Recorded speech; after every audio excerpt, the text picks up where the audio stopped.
Yet, it's a kind of a paradox, isn't it? Drugs mean that which cures us and the greatest social problem of the generation.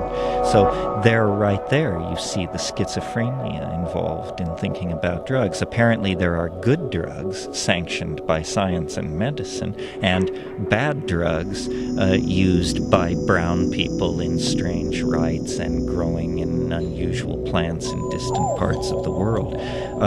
This kind of thinking, because it's naive, leads, of course, to social problems and bad politics and bad social policy.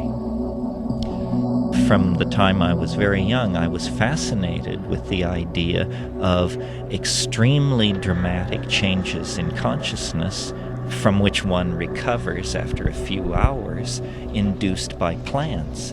And I discovered through the writing of Aldous Huxley and other people that this was a worldwide religious and cultural phenomenon that my own Catholic middle-class upbringing had completely overlooked and denied, and I've been fascinated with it ever since. You know, it's a bit like sexuality. It's something which the Calvinist intellect would just prefer didn't exist, but in fact, the phenomenon of being human beings in animal bodies with a relationship to nature makes it important for us to address these altered states of consciousness and the plants, the substances, and the cultural institutions that come into being around these things.